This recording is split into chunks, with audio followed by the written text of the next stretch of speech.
नमस्कार, खबरां दे इस बुलेटिन विच तुहाडा स्वागत है। मैं हां रचना सेवक। पहला पेश ने चोणवीआं खबरां। रक्षा मंत्री राजनाथ सिंह ने कहा, भारत 2026 तक 40,000 करोड़ मुल दे रक्षा साजो समान दे निर्यात का टीचा हासिल करने लई तैयार।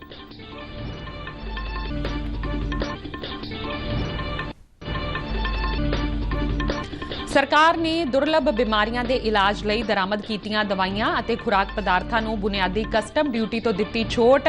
गंभीर बीमारी दीयां दवाइयां हुण होणगीआं सस्तियां।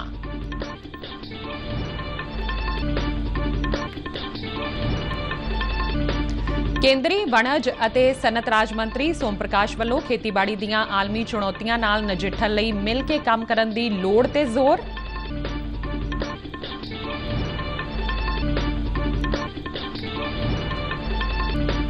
मध्य प्रदेश के इंदौर स्थित एक मंदिर की खूह की छत डिग्गन कारण वापरे हादसे विच मृतकों की गिणती वध के 34 हुई।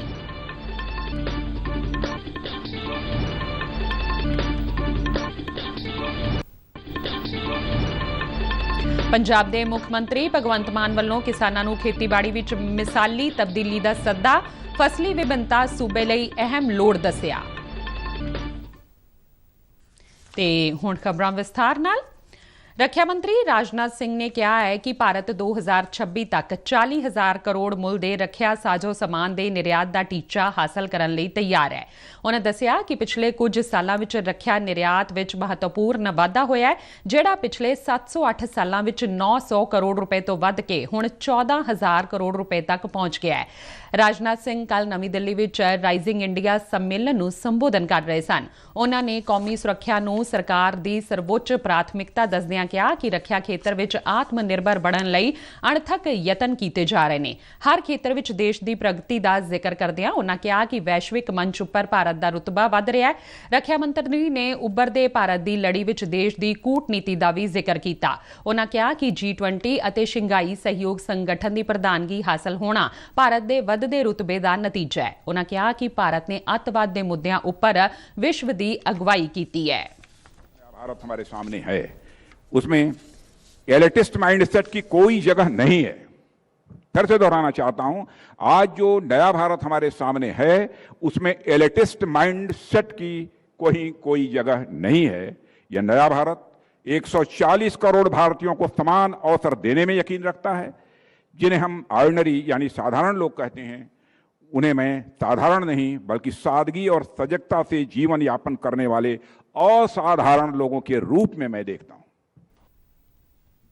केंद्र सरकार ने दुर्लभ बीमारियां दे इलाज वास्ते व्यक्तिगत वरतों लई दरामद कीतियां जाण वालियां सारियां दवाइयां अते विशेष खाद पदार्थां नूं बुनियादी कस्टम ड्यूटी तो छूट दे दित्ती है। छूट प्राप्त दवाइयां अते खुराक पदार्थां नूं दुर्लभ बीमारियां लई राष्ट्रीय नीति 2021 तहत सूचीबद्ध किया गया है। खजाना मंत्रालय ने कहा कि इस छूट का लाभ लैण लई व्यक्तिगत दरामदकार नूं केंद्री जां राज सेहत सेवावां दे निदेशक जां जिले दे सिविल सर्जन वल्लों जारी सर्टिफिकेट पेश करना होवेगा। मंत्रालय ने कहा कि सरकार ने वख-वख कैंसरां दे इलाज विच वरते जाण वाले पोम्ब्रोलिजुमाब नूं मूल कस्टम ड्यूटी तो पूरी छूट दी है। इन्हां दवाइयां ते आम तौर ते 10% दी मुढ़ली कस्टम ड्यूटी लगाई गई है, जबकि जीवन नूं बचाउण वालियां अते वैक्सीन दीयां कुछ श्रेणियां ते बुनियादी कस्टम ड्यूटी दी रियायती दर 5% जां 0 है। मंत्रालय ने कहा कि सरकार नूं इन्हां बीमारियां दे इलाज विच इस्तेमाल होण वालियां दवाइयां अते इन्हां ते कस्टम ड्यूटी विच रियायत दी मंग संबंधी कई अर्जियां मिलियां ने। मंत्रालय ने कहा कि इस छूट नाल इन्हां दवाइयां दी दरामद ते लागत घट होवेगी अते मरीजां नूं राहत मिलेगी। प्रधानमंत्री नरेंद्र मोदी कल भोपाल विच संयुक्त कमांडर सम्मेलन 2023 विच शामिल होणगे। फौज दे कमांडरां दा 3 दिना सम्मेलन कल शुरू होया सी। इस सम्मेलन दौरान हथियारबंद बलां दी सांझी वालता समेत कौमी सुरक्षा नाल संबंधित वख-वख मुद्दों पर चर्चा होवेगी। हथियारबंद बलां दी तैयारी अते प्रगति दी समीक्षा कीती जावेगी। शनिवार नूं ही भोपाल दे रानी कमलापति रेलवे स्टेशन उपर भोपाल अते नवी दिल्ली विचाले वंदे भारत एक्सप्रेस ट्रेन नूं प्रधानमंत्री वल्लों हरी झंडी विखाई जावेगी। वंदे भारत एक्सप्रेस ने देश विच मुसाफिरां नूं सफर दा एक नवां अनुभव दिता है। ਭਾਰਤ ਦੀ G20 ਪ੍ਰਧਾਨਗੀ ਹੇਠ ਖੇਤੀਬਾੜੀ ਕਾਰਜ ਸਮੂਹ ਦੀ ਦੂਜੀ ਖੇਤੀਬਾੜੀ ਨੁਮਾਇੰਦਿਆਂ ਦੀ ਬੈਠਕ ਚੰਡੀਗੜ੍ਹ ਵਿੱਚ ਜਾਰੀ ਹੈ। ਬੈਠਕ ਦੇ ਦੂਜੇ ਦਿਨ ਕੱਲ੍ਹ ਵਣਜ ਅਤੇ ਸਨਅਤ ਰਾਜ ਮੰਤਰੀ ਸੋਮ ਪ੍ਰਕਾਸ਼ ਨੇ ਸੰਬੋਧਨ ਕਰਦਿਆਂ ਖੇਤੀ ਖੇਤਰ ਵਿੱਚ ਵਿਕਾਸ ਲਈ ਇੱਕ ਸਹਿਮਤੀ ਬਣਾਉਣ ਵਿੱਚ ਵਿਸ਼ਵਾਸ ਪ੍ਰਗਟ ਕੀਤਾ।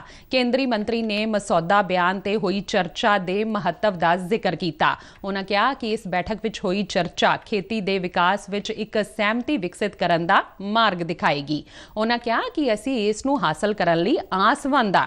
ਉਨ੍ਹਾਂ ਕਿਹਾ ਕਿ ਸਾਨੂੰ ਖੇਤੀਬਾੜੀ ਦੇ ਆਲਮੀ ਸੰਦਰਭ ਦੀਆਂ ਚੁਣੌਤੀਆਂ ਨਾਲ ਨਜਿੱਠਣ ਲਈ ਇੱਕ ਧਰਤੀ, ਇੱਕ ਪਰਿਵਾਰ ਅਤੇ ਇੱਕ ਭਵਿੱਖ ਦੀ ਭਾਵਨਾ ਨਾਲ ਮਿਲ ਕੇ ਕੰਮ ਕਰਨ ਦੀ ਲੋੜ ਹੈ ਤਾਂ ਕਿ ਇਸ ਖੇਤਰ ਵਿੱਚ ਟਿਕਾਊ ਵਿਕਾਸ ਯਕੀਨੀ ਹੋ ਸਕੇ। ਖੇਤੀ ਨੁਮਾਇੰਦਿਆਂ ਦੀ ਦੂਜੀ ਬੈਠਕ ਵਿੱਚ ਮੈਂਬਰ ਦੇਸ਼ ਸਰਕਾਰੀ ਬਿਆਨ ਦੇ ਮਸੌਦੇ 4 ਵਿਸ਼ਿਆਂ ਦੇ ਸੰਬੋਧਨ ਤੇ ਧਿਆਨ ਕੇਂਦਰਿਤ ਕਰ ਰਹੇ ਨੇ। ਇਹਨਾਂ ਵਿਸ਼ਿਆਂ ਵਿੱਚ ਖੁਰਾਕ ਸੁਰੱਖਿਆ ਅਤੇ ਪੋਸ਼ਣ, ਜਲਵਾਯੂ ਅਨੁਕੂਲ ਵਿਹਾਰ ਦੇ ਨਾਲ-ਨਾਲ ਟਿਕਾਊ ਖੇਤੀ, ਸੰਮਿਲਿਤ ਖੇਤੀ ਮੁੱਲ ਲੜੀ ਅਤੇ ਖੁਰਾਕ ਪ੍ਰਣਾਲੀ ਤੇ ਖੇਤੀ ਤਬਦੀਲੀ ਲਈ ਡਿਜੀਟਲੀਕਰਨ ਸ਼ਾਮਿਲ ਹੈ। ਆਜ਼ਾਦ ਭਾਰਤ ਵਿੱਚ ਸੰਵਿਧਾਨਿਕ ਢਾਂਚੇ ਉੱਪਰ ਐਮਰਜੈਂਸੀ ਦਾ ਸਮਾਂ ਹਮੇਸ਼ਾ ਇੱਕ ਧੱਬਾ ਰਹੇਗਾ ਜਦ ਨਾਗਰਿਕਾਂ ਦੇ ਅਧਿਕਾਰ ਮਸਲ ਦਿੱਤੇ ਗਏ। ਜਿਹੜੇ ਲੋਕਾਂ ਨੇ ਐਮਰਜੈਂਸੀ ਥੋਪੀ ਸ਼ਾਇਦ ਉਹ ਸੋਚਦੇ ਸਨ ਕਿ ਉਹ ਲੰਬੇ ਸਮੇਂ ਤੱਕ ਰਾਜ ਕਰਨਗੇ, ਪਰ ਭਾਰਤ ਦੇ ਨਾਗਰਿਕਾਂ ਨੇ ਉਹਨਾਂ ਦੇ ਇਸ ਭਰਮ ਨੂੰ ਤੋੜ ਦਿੱਤਾ ਤੇ ਇਸ ਪ੍ਰਕਿਰਿਆ ਦੌਰਾਨ ਲੋਕ ਪਹਿਲਾਂ ਨਾਲੋਂ ਕਿਤੇ ਜ਼ਿਆਦਾ ਜਾਗਰੂਕ ਹੋਏ। ਅੱਜ ਮੁੜ ਤੋਂ ਐਮਰਜੈਂਸੀ ਲਗਾਏ ਜਾਣ ਦਾ ਕੋਈ ਸੁਪਨਾ ਵੀ ਨਹੀਂ ਲੈ ਸਕਦਾ। ਪ੍ਰਧਾਨ ਮੰਤਰੀ ਨਰਿੰਦਰ ਮੋਦੀ ਨੇ 25 ਜੂਨ 2017 ਦੇ ਮਨ ਕੀ ਬਾਤ ਐਪੀਸੋਡ ਵਿੱਚ ਯਾਦ ਦਿਵਾਇਆ ਕਿ ਲੋਕਤੰਤਰ ਵਿੱਚ ਇਹ ਕਿੰਨਾ ਲਾਜ਼ਮੀ ਹੈ ਕਿ ਲੋਕ अपने हक्कां लई जाणू होण।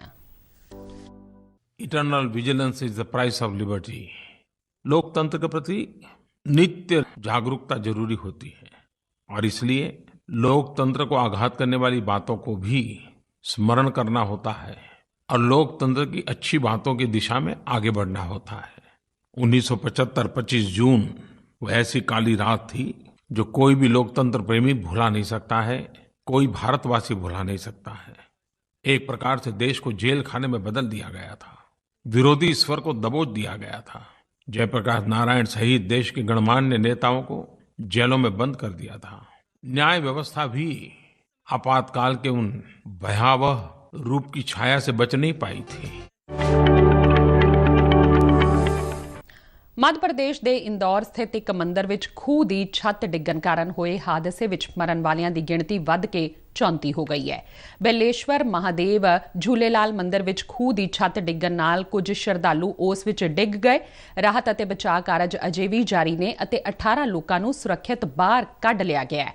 घटना वाली थां ते SDRF की टीम मौके ते पहुंची। कल रामनवमी मौके मंदिर विच लोक पूजा अर्चना लई इकट्ठर होए, पर ज्यादा भार पैण कारण खूह की छत धस गई अते काफी व्यक्ति उस विच डिग गए। प्रधानमंत्री नरेंद्र मोदी ने इंदौर हादसे विच मारे गए व्यक्तियों के नज़दीकी रिश्तेदारां नूं प्रधानमंत्री कौमी राहत फंड विचों 2-2 लाख रुपए ते जख्मियां नूं 50-50 हज़ार रुपए की रकम देण दा ऐलान कीता है। राज्य सरकार ने हादसे विच मारे गए व्यक्तियों के परिवारां नूं 5-5 लाख रुपए की रकम देण दा ऐलान कीता है। उत्थे ही जख्मियां नूं 50-50 हज़ार रुपए की रकम दित्ती जावेगी। मुख्यमंत्री शिवराज सिंह चौहान ने मुआवजे का ऐलान किया। प्रधानमंत्री नरेंद्र मोदी ने इंदौर हादसे ते दुख प्रगट किया है। अपने ट्वीट विच कहा कि उन्हां नूं इस हादसे दौरान बहुत दुख पुज्जा है। मुख्यमंत्री शिवराज चौहान नाल गलबात कीती अते हालात दा जायजा लिया। राज्य सरकार वल्लों बचाव ते राहत कारज तेजी नाल चलाए जा रहे ने। उन्हां कहा कि हादसे नाल प्रभावित सारे व्यक्तियां अते उन्हां दे परिवारां नाल ओह हमदर्दी प्रगट करदे ने। पंजाब ਲਈ ਫਸਲੀ ਵਿਭਿੰਨਤਾ ਨੂੰ ਅਹਿਮ ਲੋੜ ਦੱਸਦਿਆਂ ਪੰਜਾਬ ਦੇ ਮੁੱਖ ਮੰਤਰੀ ਭਗਵੰਤ ਮਾਨ ਨੇ ਕਿਸਾਨਾਂ ਨੂੰ ਕਪਾਹ, ਬਾਸਮਤੀ ਅਤੇ ਮੂੰਗੀ ਵਰਗੀਆਂ ਬਦਲਵੀਆਂ ਫਸਲਾਂ ਅਪਣਾ ਕੇ ਖੇਤੀਬਾੜੀ ਵਿੱਚ ਮਿਸਾਲੀ ਤਬਦੀਲੀ ਦਾ ਸੱਦਾ ਦਿੱਤਾ। ਸੂਬੇ ਦੇ ਕਿਸਾਨਾਂ ਨੂੰ ਵੀਡੀਓ ਸੰਦੇਸ਼ ਵਿੱਚ ਮੁੱਖ ਮੰਤਰੀ ਨੇ ਕਿਹਾ ਕਿ ਪੰਜਾਬ ਦੀ ਜਰਖੇਜ਼ ਜ਼ਮੀਨ ਉੱਤੇ ਕਈ ਫਸਲਾਂ ਉਗਾਈਆਂ ਜਾਂਦੀਆਂ ਸਨ, ਪਰ ਹੌਲੀ-ਹੌਲੀ ਕਿਸਾਨ ਝੋਨੇ ਤੱਕ ਮਹਿਦੂਦ ਹੋ ਚੁੱਕੇ ਨੇ। ਉਹਨਾਂ ਕਿਹਾ ਕਿ ਇਸ ਦਾ ਸੂਬੇ ਦੀ ਆਰਥਿਕਤਾ ਉੱਪਰ ਮਾੜਾ ਪ੍ਰਭਾਵ ਪੈਂਦਾ ਹੈ, ਕਿਉਂਕਿ ਇਸ ਲਈ ਬਿਜਲੀ ਤੇ ਪਾਣੀ ਦੀ ਬੇਹੱਦ ਵੱਧ ਵਰਤੋਂ ਕਰਨੀ ਪੈਂਦੀ ਹੈ, ਜਿਸ ਨਾਲ ਪੰਜਾਬ ਦੇ ਕਈ ਇਲਾਕੇ ਡਾਰਕ ਜ਼ੋਨ ਵਿੱਚ ਆ ਚੁੱਕੇ ਨੇ। ਫਸਲੀ ਵਿਭਿੰਨਤਾ ਲਈ ਚੁੱਕੇ ਗਏ ਹੋਰ ਕਦਮਾਂ ਬਾਰੇ ਦੱਸਦਿਆਂ ਮੁੱਖ ਮੰਤਰੀ ਨੇ ਖੇਤੀਬਾੜੀ ਯੂਨੀਵਰਸਿਟੀ ਵੱਲੋਂ ਸਰਟੀਫਾਈਡ ਕਪਾਹ ਬੀਜਾਂ ਉੱਤੇ 33% ਸਬਸਿਡੀ ਦੇਣ ਦਾ ਐਲਾਨ ਕੀਤਾ, ਤਾਂ ਜੋ ਚੰਗੀ ਪੈਦਾਵਾਰ ਵਾਲੇ ਬੀਜ ਕਿਸਾਨਾਂ ਲਈ ਘੱਟ ਕੀਮਤ ਤੇ ਉਪਲਬਧ ਹੋਣ। ਭਗਵੰਤ ਮਾਨ ਨੇ ਦੱਸਿਆ ਕਿ ਬਾਸਮਤੀ ਉੱਪਰ ਕੀਟਨਾਸ਼ਕਾਂ ਦੇ ਛਿੜਕਾਅ ਦੀ ਮਿਕਦਾਰ ਤੈਅ ਕਰਨ ਵਾਸਤੇ ਕਿਸਾਨਾਂ ਨੂੰ ਜਾਗਰੂਕ ਕਰਨ ਲਈ ਲੈਬੋਰੇਟਰੀਆਂ ਦਾ ਨਿਰਮਾਣ ਕੀਤਾ ਜਾ ਰਿਹਾ। ਉਹਨਾਂ ਦੱਸਿਆ ਕਿ ਫਸਲਾਂ ਨੂੰ ਹੁੰਦੇ ਸੰਭਾਵਿਤ ਖਤਰਿਆਂ ਤੋਂ ਕਿਸਾਨਾਂ ਨੂੰ ਜਾਣੂ ਕਰਵਾਉਣ ਲਈ 2500 ਕਿਸਾਨ ਮਿੱਤਰ ਅਤੇ ਪੰਜਾਬ ਖੇਤੀਬਾੜੀ ਯੂਨੀਵਰਸਿਟੀ ਦੇ 100 ਖੇਤੀਬਾੜੀ ਮਾਹਿਰ ਨਿਯੁਕਤ ਕੀਤੇ ਜਾਣਗੇ। ਪੰਜਾਬ ਵਿੱਚ ਭਲਕੇ 1 ਅਪ੍ਰੈਲ ਤੋਂ ਹਾੜੀ ਮੰਡੀਕਰਨ ਸੀਜ਼ਨ ਸ਼ੁਰੂ ਹੋ ਰਿਹਾ ਹੈ। ਇਸ ਦੌਰਾਨ ਸਰਕਾਰ ਵੱਲੋਂ ਕਣਕ ਦੀ ਨਿਰਵਿਘਨ ਖਰੀਦ ਨੂੰ ਯਕੀਨੀ ਬਣਾਉਣ ਲਈ ਸੂਬੇ ਦੀਆਂ ਸਾਰੀਆਂ ਮੰਡੀਆਂ ਵਿੱਚ ਪੁਖਤਾ ਪ੍ਰਬੰਧ ਕੀਤੇ ਗਏ ਨੇ। ਖੁਰਾਕ ਤੇ ਸਿਵਲ ਸਪਲਾਈ ਮੰਤਰੀ ਲਾਲਚੰਦ ਕਟਾਰੂ ਚੱਕ ਨੇ ਦੱਸਿਆ ਕਿ ਭਾਰਤੀ ਰਿਜ਼ਰਵ ਬੈਂਕ ਵੱਲੋਂ ਨਿਰਵਿਘਨ ਖਰੀਦ ਪ੍ਰਕਿਰਿਆ ਲਈ 29,000 ਕਰੋੜ ਰੁਪਏ ਦੀ ਨਗਦ ਕਰਜ਼ਾ ਹੱਦ ਦੀ ਮਨਜ਼ੂਰੀ ਦਿੱਤੀ ਗਈ ਹੈ। ਉਨ੍ਹਾਂ ਕਿਹਾ ਕਿ ਪਹਿਲੇ ਦਿਨ ਤੋਂ ਹੀ ਫਸਲ ਦੀਆਂ ਅਦਾਇਗੀਆਂ ਯਕੀਨੀ ਬਣਾਈਆਂ ਜਾਣਗੀਆਂ ਤੇ ਕਿਸਾਨਾਂ ਦੀ ਫਸਲ ਦਾ ਦਾਣਾ ਖਰੀਦਿਆ ਜਾਵੇਗਾ। ਉਨ੍ਹਾਂ ਕਿਹਾ ਕਿ ਸਰਕਾਰ ਇਹ ਯਕੀਨੀ ਬਣਾਏਗੀ ਕਿ ਸੂਬੇ ਦੇ ਕਿਸੇ ਵੀ ਹਿੱਸੇ ਵਿੱਚ ਮੀਂਹ ਰੁਕਣ ਦੇ 24 ਘੰਟਿਆਂ ਦੇ ਅੰਦਰ ਖਰੀਦ ਕਾਰਜ ਮੁੜ ਸ਼ੁਰੂ ਹੋ ਜਾਣ। GRP ਦੇ DGP ਸ਼ਸ਼ੀ ਪ੍ਰਭਾ ਨੇ ਅੰਮ੍ਰਿਤਸਰ ਰੇਲਵੇ ਸਟੇਸ਼ਨ ਦਾ ਦੌਰਾ ਕੀਤਾ। ਉਨ੍ਹਾਂ ਵੱਲੋਂ ਰੇਲਵੇ ਸਟੇਸ਼ਨ ਤੇ ਰੇਲਵੇ ਪੁਲਿਸ ਦੇ ਕੰਮਕਾਜ ਦਾ ਜਾਇਜ਼ਾ ਲਿਆ ਗਿਆ। ਉਨ੍ਹਾਂ ਕਿਹਾ ਕਿ ਰੇਲਵੇ ਸਟੇਸ਼ਨ ਤੇ ਜਾਂ ਰੇਲ ਗੱਡੀ ਵਿੱਚ ਜੇ ਕਿਸੇ ਦਾ ਸਮਾਨ ਛੁੱਟ ਜਾਂਦਾ ਹੈ ਜਾਂ ਚੋਰੀ ਹੁੰਦਾ ਹੈ ਤਾਂ ਉਸ ਦੀ ਆਨਲਾਈਨ ਸ਼ਿਕਾਇਤ ਦਰਜ ਕਰਵਾਈ ਜਾ ਸਕਦੀ ਹੈ। ਉਨ੍ਹਾਂ ਦੱਸਿਆ ਕਿ ਪੰਜਾਬ ਵਿੱਚ ਕੀਤੇ ਗਏ ਅੰਮ੍ਰਿਤਪਾਲ ਸੰਬੰਧੀ ਹਾਈ ਅਲਰਟ ਨੂੰ ਧਿਆਨ ਵਿੱਚ ਰੱਖਦਿਆਂ ਸਪੈਸ਼ਲ ਚੈਕਿੰਗ ਕੀਤੀ ਜਾ ਰਹੀ ਹੈ। ਸ਼ਸ਼ੀ ਪ੍ਰਭਾ ਨੇ ਦੱਸਿਆ ਕਿ ਜਲੰਧਰ ਅਤੇ ਲੁਧਿਆਣਾ ਦੇ ਰੇਲਵੇ ਸਟੇਸ਼ਨਾਂ ਤੇ नवे रेलवे थाने बनाने संबंधी गलबात की जा रही है। पुलिस स्टेशन की हालत खस्ता है, उन सब के लिए हमने रेलवे बोर्ड को चिट्ठी लिखी हुई है क्योंकि वो पंजाब सरकार के अंडर नहीं आता। ठीक है ना, तो वो अगर बिल्डिंग गिर भी जाए तो भी हम नहीं बनवा सकते, वो बनवाने का काम रेलवे का है। तो हम जहाँ जहाँ भी गड़बड़ है वहाँ हम चिट्ठी लिख रहे हैं। उम्मीद करते हैं कि वो जल्दी उसके ऊपर सुनवाई करेंगे। अब जैसे कि जलंधर का अब नया बनने जा रहा है, लुधियाना का नया बनने जा रहा है, हो सकता है अमृतसर की भी बारी आ जाए। ਭਾਰਤੀ ਜਨਤਾ ਪਾਰਟੀ ਦੇ ਕੌਮੀ ਬੁਲਾਰੇ ਜੈਵੀਰ ਸ਼ੇਰਗਿੱਲ ਨੇ ਕਿਹਾ ਹੈ ਕਿ ਪੰਜਾਬ ਦੀ ਆਮ ਆਦਮੀ ਪਾਰਟੀ ਸਰਕਾਰ ਦੀ ਟੈਰਿਫ ਨੀਤੀ ਪੰਜਾਬ ਦੀ ਸਨਅਤ ਨੂੰ ਇੱਕ ਹੋਰ ਝਟਕਾ ਹੈ। ਉਨ੍ਹਾਂ ਕਿਹਾ ਕਿ ਪੰਜਾਬ ਰਾਜ ਪਾਵਰ ਕਾਰਪੋਰੇਸ਼ਨ ਲਿਮਟਿਡ ਵੱਲੋਂ ਦਰਮਿਆਨੇ ਅਤੇ ਵੱਡੇ ਸਨਅਤੀ ਖਪਤਕਾਰਾਂ ਦੀਆਂ ਬਿਜਲੀ ਦਰਾਂ 5 ਰੁਪਏ ਤੋਂ ਵਧਾ ਕੇ 5.5 ਰੁਪਏ ਕਰਨ ਦਾ ਲਿਆ ਗਿਆ ਫੈਸਲਾ ਪੰਜਾਬ ਦੀ ਪਹਿਲਾਂ ਹੀ ਸੰਘਰਸ਼ ਕਰ ਰਹੀ ਸਨਅਤ ਨੂੰ ਤਬਾਹ ਕਰਨ ਦੇ ਬਰਾਬਰ ਹੈ। ਉਨ੍ਹਾਂ ਕਿਹਾ ਕਿ ਬਿਜਲੀ ਬਿੱਲਾਂ ਤੋਂ ਹੋਣ ਵਾਲੀ ਆਮਦਨ ਦਾ 45% ਹਿੱਸਾ ਫਰਨਿਸ ਉਦਯੋਗ ਤੋਂ ਆਉਂਦਾ ਹੈ ਅਤੇ ਉਹ ਇਸ ਫੈਸਲੇ ਕਾਰਨ ਸਭ ਤੋਂ ਵੱਧ ਪ੍ਰਭਾਵਿਤ ਹੋਣਗੇ। ਅਮਰੀਕਾ ਨੇ ਵਿਸ਼ਵ ਬੈਂਕ ਦਾ ਮੁਖੀ ਬਣਾਉਣ ਲਈ ਅਜੇ ਬੰਗਾ ਦੀ ਚੋਣ ਕੀਤੀ ਹੈ। ਇਸ ਫੈਸਲੇ ਨਾਲ ਇਸ ਅੰਤਰਰਾਸ਼ਟਰੀ ਸੰਸਥਾ ਵਿੱਚ ਅਜੇ ਬੰਗਾ ਦਾ ਨਵਾਂ ਮੁਖੀ ਬਣਨਾ ਲਗਭਗ ਤੈਅ ਮੰਨਿਆ ਜਾ ਰਿਹਾ ਹੈ ਕਿਉਂਕਿ ਨਾਮਜ਼ਦਗੀ ਦਾਖਲ ਕਰਨ ਦੀ ਪ੍ਰਕਿਰਿਆ ਸਮਾਪਤ ਹੋ ਗਈ। ਹਾਲਾਂਕਿ ਅਮਰੀਕਾ ਤੋਂ ਇਲਾਵਾ ਕਿਸੇ ਵੀ ਦੇਸ਼ ਨੇ ਆਪਣੇ ਉਮੀਦਵਾਰਾਂ ਦਾ ਐਲਾਨ ਨਹੀਂ ਕੀਤਾ ਹੈ। ਨਾਮਜ਼ਦਗੀਆਂ ਦਾਖਲ ਕਰਨ ਦੀ ਪ੍ਰਕਿਰਿਆ ਬੰਦ ਹੋਣ ਮਗਰੋਂ ਵਿਸ਼ਵ ਬੈਂਕ ਕਿਸੇ ਵੀ ਮੈਂਬਰ ਦੇਸ਼ ਨੂੰ ਮੁੜ ਇਸ ਦੀ ਇਜਾਜ਼ਤ ਨਹੀਂ ਦੇਵੇਗਾ। ਪਿਛਲੇ ਮਹੀਨੇ ਮੌਜੂਦਾ ਮੁਖੀ ਡੇਵਿਡ ਮਾਲਪਾਸ ਨੇ ਵਿਸ਼ਵ ਬੈਂਕ ਦੇ ਪ੍ਰਧਾਨ ਦੇ ਅਹੁਦੇ ਨੂੰ ਛੱਡ ਦਿੱਤਾ ਸੀ। 63 ਸਾਲਾ ਅਜੇ ਬੰਗਾ ਪਿਛਲੇ ਮਹੀਨੇ ਆਪਣੀ ਨਾਮਜ਼ਦਗੀ ਲਈ ਸਮਰਥਨ ਜੁਟਾਉਣ ਲਈ ਕਰਜ਼ਦਾਤਾ ਅਤੇ ਕਰਜ਼ਦਾਰ ਦੇਸ਼ਾਂ ਦੀ ਆਲਮੀ ਯਾਤਰਾ ਤੇ ਸਨ। ਇਸ ਦੌਰਾਨ ਉਹਨਾਂ ਨੇ ਚੀਨ, ਕੀਨੀਆ ਅਤੇ ਆਈਵਰੀ ਤੱਟ ਅਤੇ ਬਰਤਾਨੀਆ, ਬੈਲਜੀਅਮ, ਪਨਾਮਾ ਅਤੇ ਆਪਣੇ ਦੇਸ਼ ਭਾਰਤ ਦਾ ਦੌਰਾ ਕੀਤਾ। ਖਬਰਾਂ ਦੇ ਬੁਲੇਟਿਨ ਸਾਡੇ ਦਰਸ਼ਕ RNU-DDK ਜਲੰਧਰ ਦੇ YouTube ਚੈਨਲ, Facebook ਪੇਜ ਅਤੇ Twitter ਹੈਂਡਲ ਤੇ ਵੀ ਦੇਖ ਸਕਦੇ ਨੇ। ਬੁਲੇਟਿਨ ਦੇ ਅਖੀਰ ਵਿੱਚ ਚੋਣਵੀਆਂ ਖਬਰਾਂ ਇੱਕ ਵਾਰ ਫਿਰ ਤੋਂ। ਰੱਖਿਆ ਮੰਤਰੀ ਰਾਜਨਾਥ ਸਿੰਘ ਨੇ ਕਿਹਾ ਭਾਰਤ 2026 ਤੱਕ 40,000 ਕਰੋੜ ਮੁੱਲ ਦੇ ਰੱਖਿਆ ਸਾਜੋ ਸਮਾਨ ਦੇ ਨਿਰਯਾਤ ਦਾ ਟੀਚਾ ਹਾਸਲ ਕਰਨ ਲਈ ਤਿਆਰ।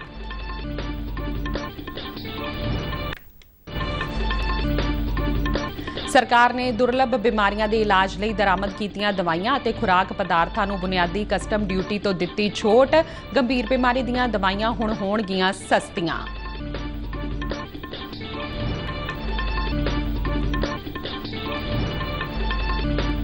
ਕੇਂਦਰੀ ਵਣਜ ਅਤੇ ਸਨਅਤ ਰਾਜ ਮੰਤਰੀ ਸੋਮ ਪ੍ਰਕਾਸ਼ ਵੱਲੋਂ ਖੇਤੀਬਾੜੀ ਦੀਆਂ ਆਲਮੀ ਚੁਣੌਤੀਆਂ ਨਾਲ ਨਜਿੱਠਣ ਲਈ ਮਿਲ ਕੇ ਕੰਮ ਕਰਨ ਦੀ ਲੋੜ ਤੇ ਜ਼ੋਰ।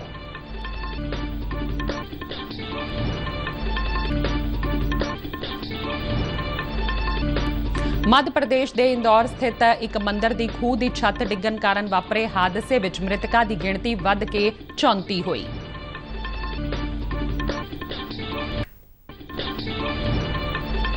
ਪੰਜਾਬ ਦੇ ਮੁੱਖ ਮੰਤਰੀ ਭਗਵੰਤ ਮਾਨ ਵੱਲੋਂ ਕਿਸਾਨਾਂ ਨੂੰ ਖੇਤੀਬਾੜੀ ਵਿੱਚ ਮਿਸਾਲੀ ਤਬਦੀਲੀ ਦਾ ਸੱਦਾ। ਫਸਲੀ ਵਿਭਿੰਨਤਾ ਸੂਬੇ ਲਈ ਅਹਿਮ ਲੋੜ ਦੱਸਿਆ।